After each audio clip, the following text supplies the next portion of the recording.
Hello there, my lovely Legionnaires. This is yet another month-long challenge coming to you the month after I've done it. This time it was Huevember. Every single day I drew a character themed off of a particular color on this wheel. I decided that after drawing other people's characters, then my characters, that I wanted to try and make an excuse to draw a shit ton of fan art. So I only drew characters that I liked from things I've watched or read. So today, I'm bringing you 30 pieces of fan art, and possibly a few recommendations to go along with them. Let's get into it! So day 1 was Warwick Archangelo from Gangsta. I fucking adore this manga with all of my heart. It's easily my top 5 favorite manga that I've ever read, period, and I picked it up on a whim one day from a bookstore because the title looked funny. It's been on hiatus since 2019, and I'm slowly dying because, of course, Sensei had to leave us on the worst twist known to man, and I know that Kosuke Sensei is ill, and I want her health more to recover than I want new chapters, but I really want new chapters, guys! I really need more chapters! Warwick is my favorite character, and listen, he was going through it the last time, during the last chapter, and I don't know what to do with myself until we get some more information. I'm dying. But he's my favorite character partly because of his enormous tits and thick forearms, and we're not gonna lie about that for a single minute. But I've also said repeatedly that I like cunning, conniving men who scheme for the greater good, and he does that a lot, while having big tits and enormous forearms, but you know, it is what it is. I can't recommend the manga enough, especially if you like queer, disabled, and POC rep in your manga. Please, please, please just read Gangsta. Day 2 was Sanji from One Piece, and I had to draw my man for a yellow day. I didn't have any choice. What was I supposed to do? My precious love cook, my prince. I could easily make a whole video about how tired I am about his mischaracterization, and I might. The slightest provocation will push me. You don't know. Don't tell me how to live my life. I just fucking might. One more bad take on Twitter and you're gonna have a 2-hour video essay. Anyway, I was torn on the outfit I wanted to draw, but I like the prince outfit from Whole Cake, so I picked that one. The Whole Cake destroyed me emotionally and made me fall in love with him so much more, so memorializing the best arc of One Piece currently. I really solidified how much I adore him, and here's hoping for more OPLA so I can see Taz Skylar in this outfit, because if I do, I think I'll actually die. Day 3 was Genjo Sanso from Sayuki. Welcome to the continuing trend of maybe 10 of you knowing who these people are. I've said before on stream that my tastes oscillate wildly from obscure and popular. I just like to like things. I've said repeatedly that the things I enjoy are very vibes-based, and Sayuki's vibes are immaculate. I think Sayuki is one of my favorite versions of Journey to the West. I have a deep affection for Chucklefucks having adventures, and of course Sanso was going to be my favorite because I love tired dads wrangling their stupid fucking children into the back of the car. It's so good. I also really like the contrast between a demure, empathetic Buddhist being a chain-smoking, exhausted asshole. It's very good. It's so fucking funny. I don't know. A lot of the comedy in Sayuki really resonated with me. I really like the subversion of the tropes. I love dumb assholes having adventures, like I said at the top of this. Watch Sayuki and Reload and Gunlock and Reload Blast and Zero In. Just watch all of Sayuki. For day 4, I picked Ahsoka. My Star Wars journey is going well. I even know who Quinlan Voss and Stellan Gios are now, so I know everything. I am not constantly lost when Brooke and Justin say names at me. I was also the only person in the house who ended Ahsoka a little lukewarm? I don't really have any interest in talking about the series at length here, because I do want to make a video talking about how I felt about Ahsoka, because I don't like a lot of people's critiques of them while I have critique of my own. But I'm gonna boil a lot of it down to I don't really like her characterization in it. In Clone Wars, she was fun, she was sassy, warm, but they kind of made her just another stoic Jedi for most of her series, and she kind of got lost amongst Sabine's plot. And I don't mind that archetype, but it just doesn't feel Ahsoka. She warmed up a little bit at the end, but by the 3/4 mark of the series, and I was having more fun watching Sabine, who hadn't changed at all, and I don't know. I love her to death, and it's not like I hated the show, it's just I didn't like it as much. I miss when she was fun. Day 5 was Denji, and hey, can my precious baby son have one relationship that isn't emotionally or sexually manipulative? That'd be really cool. Denji's a really deeply sad character when you back up from everything, and I really just want to give the poor boy a hug. This whole story's overall grindhouse vibe becomes truly miserable when you apply it to a literal child. He's a goblin and a fucking moron who doesn't give a singular shit. There's not a thought behind those eyes, and that's why his dumbass keeps getting suckered in by shitty women, and I want our boy to have a happy ending, but he is continually stupid. He refuses to learn. I'm losing it. I'm getting really sad. I hope for the better. Day 6 was Reigen Arataka. Had to draw the runner-up for Tumblr Sexy Man competition so fierce that it killed the Queen of England. I've been avoiding the last season of Mob Psycho because I don't want it to be over. Yeah, I don't know. I did the same thing with the last couple of chapters of the Yu Yu Hakusho manga. I just don't want it to be over. I don't want it to be done. Shut up. I loved Reigen's arc in season 2. This whole section made me cry. One has a spectacular grasp on portraying characters with this type of emotional nuance that absolutely hooks me. Like, it's part of why I really like One Punch Man, but I had to stop watching One Punch Man because the animation became bad. I've said before on other streams that I love men who scheme, especially when they're silly morons, actually, and I want him and Serizawa to hold hands awkwardly. They're both baby girl. I can't handle it. I want them to take care of their precious, secondarily adopted psychic children. Day 7 was, of course, going to be Kenshin Himura, my man, the namesake of my entire brand. So I'm adoring the new remake, absolutely loving every single second of it. I need them to make good on their promises and do the whole series, because if we get to season 2 and we don't get season 3 again, and this is the 8th version of the Kyoto arc that I have to get through with no Jinshu arc at the end, that will be my 13th reason. I will throw myself into the sea. The new Sakuga and the art style give me more dopamine than anything else in the universe. I don't know how to explain to you that I was absolutely buzzing during that first episode. The English voice actor is really good too. Richard Hayworth is going to be my Kenshin forever, but Howard Wang is doing a great job. And finding out that he was donating to a children's charity because of the traitors bullshit brought me absolute joy. Our king's true kindness. A good Kenshin through and through. I feel like this is the most correct I've ever drawn him. The way that he's perfectly gender makes my love of him deeper, but it also makes him really fucking hard to draw. Day 8 was Kurama! I'm gonna be so real with you, my Legionnaires. I have no expectations for the live-action Yu Yu Hakusho. I'm sitting here, crossing my fingers, and hoping to God the rumors about a remake of the anime are true, because the Kurama in the live action looks worse than 75% of the cosplayers I've seen, and I'm kind of losing it. Yusuke and Kuwabara look cool though. Kurama's the template for all the beautiful men that can and will slaughter me for fun that I end up enjoying. He's elegant and pretty, and an actual fucking monster that has killed for sport and will do it again for possibly even less. I can't wait for a whole new generation of fangirls to ship him with Hiei and totally murder his characterization as the crew's only brain cell. Love that shit. Day 9 was Kohei Nagase. I can actually promise you that there's one person watching this video who knows who this motherfucker is, and it's the person editing the video and sitting right next to me, because I threw the manga at her face the moment I moved in. Gimmick is easily one of my top 3 favorite manga of all time, and the manga isn't available, like, anywhere online. You have to buy physical volumes of it, and that kind of sucks because it means that it's really hard to get your hands on, but this, again, manga that I picked up in a thrift store because I really wanted to figure out what the fuck this was about, completely changed my perspective on artistic responsibility, self-harm, how you deal with survivor's guilt. It's so good. It's one of my favorite things in the whole world. It's just, if I can use my influence to promote anything, it's this manga. Trust me, please. Day 10 was Dante. I chose old Dante, mainly because it's my favorite design. I want the coat. I need it in my life. I've talked about cosplaying a femme Dante at some point. Would also defo be this one. I liked Devil May Cry 5 overall.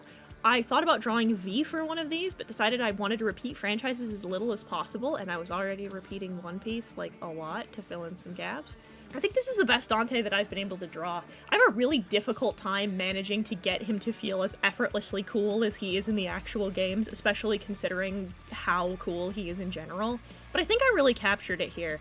I also like the fact that as he's gotten older, his brand of cool has changed a little bit. It's become a little sleeker, a little more streamlined, and a little more subdued even, but he's still a goofy dipshit, and that makes me really happy. I'm glad to see that Dante's getting to change, even though he's not the protagonist of his own series and hasn't been for a while. Hi, Virgil. Day 11 was Shirahoshi. I was hurting for pink characters, and I really, really, really, really wanted to draw her. I know that objectively Vivi's the best written princess, and I really wouldn't fight anybody who would say otherwise, but Hoshi and Rebecca are just precious, and I love them with all of my heart, and I've gotta be real, Shirahoshi's probably my favorite. I want to scoop her up and cuddle her precious little angel baby. Look at her, she's so cute! Every time she cries, my heart melts. I can't wait for her to come back and be the coolest in the world. She's so good. I love her so much. Luffy's so mean to her. I can't believe she's one of the ancient weapons of the world, out here controlling the most powerful beasts in the sea. Hope that she gets that motherfucker that tried to kidnap her at the fucking Reverie eaten. He deserves it and die. I can't wait for her to show up again and just become the fucking coolest. She's gonna show up to the War of the Worst, just riding on a Neptunian, and it's gonna be the fucking sickest in the universe. I'm so glad. Day 12 is Marin Kitagawa. I feel like I didn't quite get her down, but I think I got her energy, and I think that's kind of all that matters.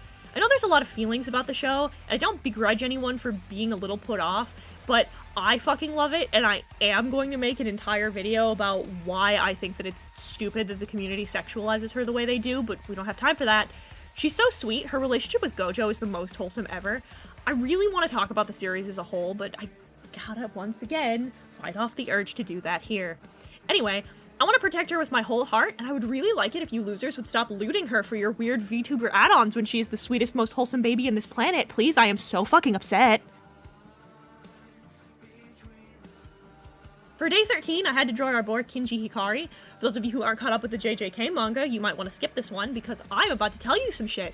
Finding the palette of him is a mess because he hasn't had a cohesive spread yet, and because he isn't in the anime, he doesn't have any, like, official splash art. But I know his hair is purple, so bam. Purple. Purple.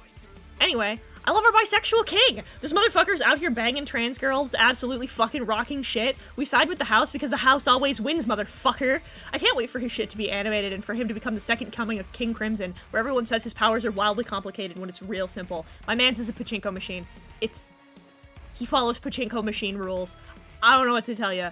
There's something so hardcore about his stupid motherfucker going out here having so much raw power that his body just says no.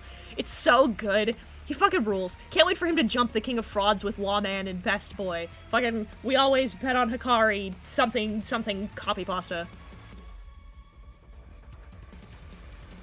So for day 14, I drew Leon Pokemon. He will always be my champion. You fake-ass fans were so mean to him! I love watching the Pokemon fandom talk all the shit in the world about whatever game is current, and then as soon as the next game comes out, all of you get real quiet, listening to you motherfuckers now that Scarlet and Violet came out, talking about how, oh no, Sword and Shield wasn't that bad actually. Fuck you. You are not loyal. I hate you. Your crops will wither, and your children will not survive the winter. Fuck off. I never switched up. Leon's always been my favorite champion. Probably one of my favorite Pokemon characters, period. He's so sweet, he's so well-meaning, he's such a genuine character arc, too. I feel like for all of the irritation at its graphics, everyone missed how I think this game had some of the best human character writing in the entire series, and I'm glad that Scarlet and Violet followed that trend and let the characters shine alongside the Pokemon. It made me so happy. I just love fucking Sword and Shield are so good, guys. Day 15 was Mollymauk! I wanted to draw him for a purple day, and if we're being honest, I feel like his artwork came out the worst out of everyone's. I just feel like I screwed it up. I might just redraw it entirely. It just looks really flat. I don't know what to tell you. I think I could start it all over. I don't know. I might. I love Molly's design, and I had to remove the patterns for this nightmare of a day. I think this part really was what makes it look bad on top of just looking, again, flat. I feel like the posing's off, the legs are too thick, his feet are too big. I just fucked up his proportions. I don't know. Anyway, I ended up falling off of Critical Role, mainly because it's just kind of too long. My one biggest critique is that when every session is 4 hours long, if you fall like 2 weeks behind, you're kind of fucked. I fell off because of some stuff in my life at the time, and before I knew it, my neurodivergent ass had no way of getting caught up. I'm looking forward to the cartoon, especially since I'll get to see my boy again. Day 16 was Dorian Pavus. Those of you who are out there being huge fans of the Pale Elf, let me introduce you to the fucking blueprint. I adore this man so much. Truly a big part of why I didn't romance him in my first few playthroughs of Dragon Age Inquisition was because I was too fond of the friendship he had with my Inquisitor, and I loved his dynamic with Bull. I hope that in the new game, since it's supposed to be set in Tevinter, that we'll get to see more of him. I hope he's out there making the Magisterium a living hell for racist fucks, brought home his massive Qunari husband just to make them viscerally uncomfortable. Dorian's also the only necromancer that gets rights, considering that his arc is fascinating and I want more of him, but we can't trust BioWare, can we?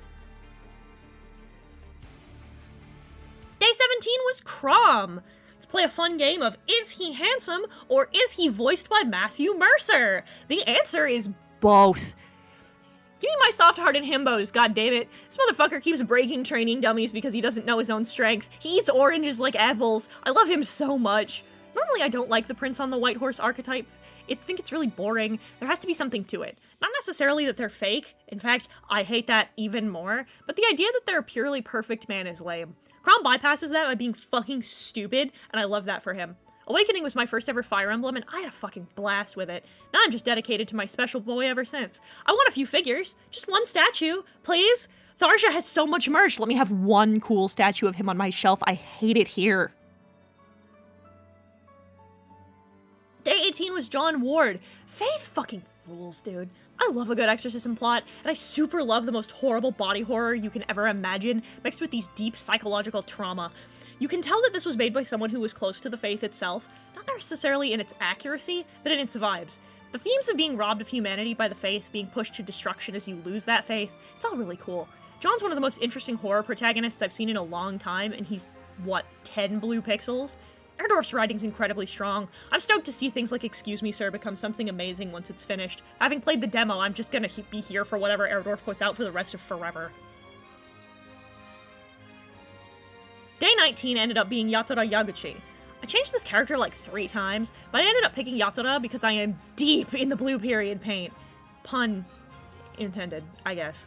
I really need Yamaguchi-sensei to get out of my backyard because I don't know how this fucker knows so much about me. I'm getting so tired of these reads, man. I've read new volumes of this series and absolutely broken down sobbing because I get it. I've been there. Watching Yatora fall out of love with art because of his circumstances around him, because school pushes him too hard, because he just doesn't know what his relationship with art is in its true context. This is what it feels like, especially in the fine arts. I've been so stressed about projects that I've made myself sick before. My precious boy, I get it. For day 20, I picked Princess Vivi. I wanted to draw the last outfit we saw her in since it was very her.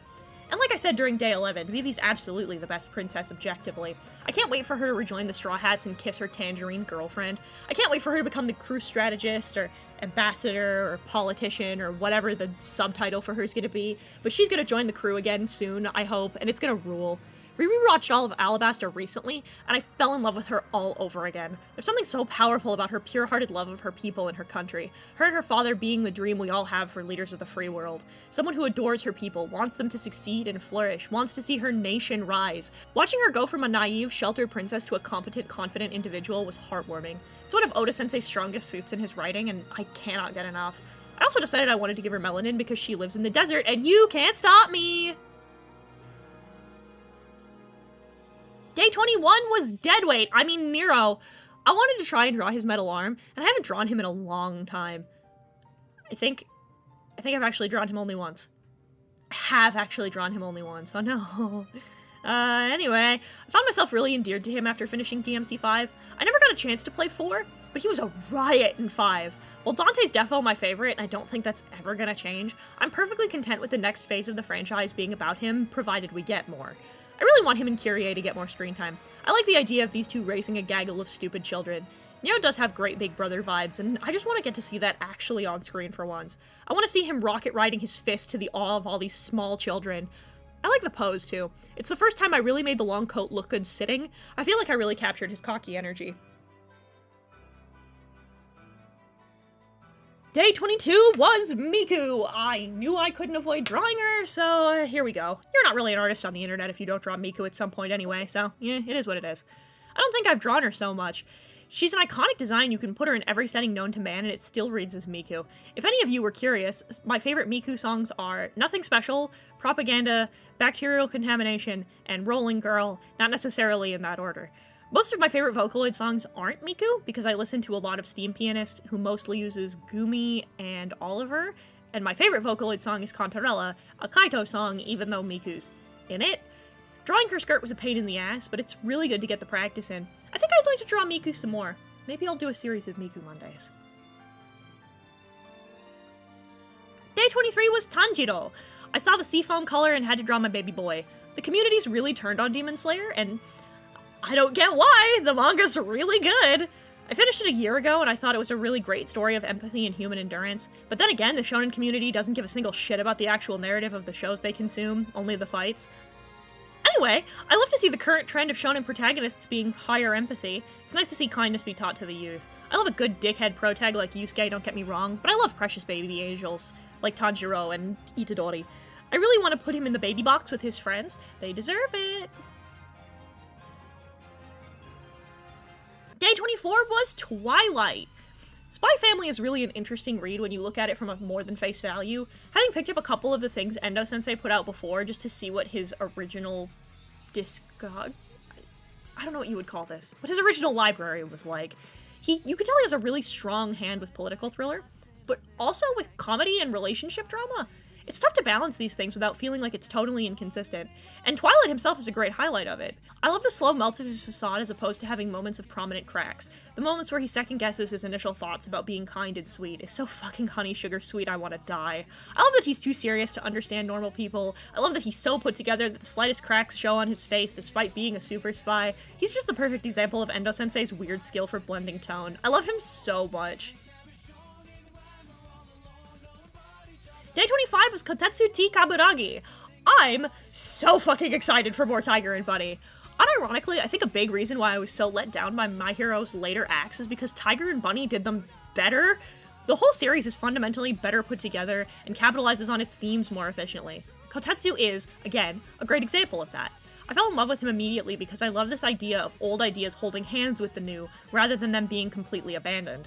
Having a hero who believed in more old-school traditional heroism being partnered with cynical new guy was a great way to show the change of the times. The relationship is great both platonically and romantically when it comes to Kotetsu and Barnaby.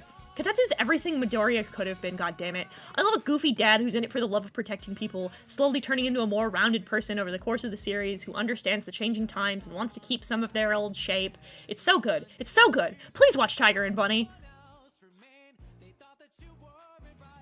For day 26, I picked Zoro. Most people who don't know me too well assume that I'm a Zoro girly, which is a fair assessment. I do like himbos and samurai, and you would only be half right in assuming that he was my first pick, because for a long time, he was. I only really jumped on the Sanji train after Alabasta. I still love him, though. Zoro's a great caricature of samurai ideals played up to their extremes, I think. His passionate, blind loyalty to the rest of the crew is amazing. He's just a big dog. A precious, stupid Rottweiler that'll protect his family without thought or care. It's so sweet. Oh, hey, Oda-sensei, by the way, what's up with him constantly dying? We've seen him technically die twice, and that last time in Wano he actually saw the Reaper, and then we never got any conclusion to that. Hey, what the fuck is up? Day 27, I picked the best romance in the Fates games. You do not get an opinion, Kaze. Nobody talks about him, and that's a fucking crime.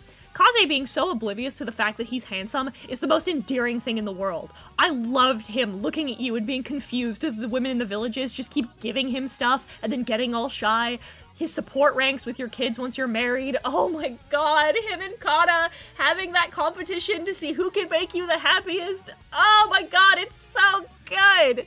I do not know what to tell you. It's so sweet. I'm a sucker for bodyguard princess romance too. It's so fucking cute. Being close to you, making him develop a fondness for you, and then his genuine care and kindness towards you turning into romance, immaculate. I want to scream and cry. Why can I never get merged with the Fire Emblem characters I hate it here. Day 28 was Kazuhira Miller. I'm already planning on making a whole video talking about Kaz and Venom as a romantic pair, so I'm not going to retread that here either. Spoilers! Don't worry about it. Today, I'm gonna talk about the man done dirtiest in all of Metal Gear. Kaz's whole fucking life is just ridiculously heartbreaking. The poor man really is out here suffering to suffer, and it, of course, grabbed me by the throat. I was capital D done for when I read about how he was losing a fight against Big Boss. He pulled the pin on a fucking grenade so that he could take them both out. It's peak samurai shit, and I adore him. He's so good. Also, can we talk for a minute about the fact that throughout the entirety of Phantom Pain, he was just right? He knew there was a traitor, and he was right. Fuck you, Huey, you traitorous rat. Day 29 was Space Mom, Hera Syndulla. So, I only saw Rebels this year, right before Ahsoka, because Dave Filoni told us that you didn't need to watch Rebels to watch Ahsoka, and he just lied. He is a liar, and you are a fool. But, anyway, Hera! I love her so much. I love the contrast of most of the female Twi'leks we see being sexualized in some way, and then there's the fucking Syndullas, being the best. Fun little through line, by the way. Hera's father is voiced by Robert Adkin Downes, the guy who plays Kaz. It's a fun fact, just thought you should know.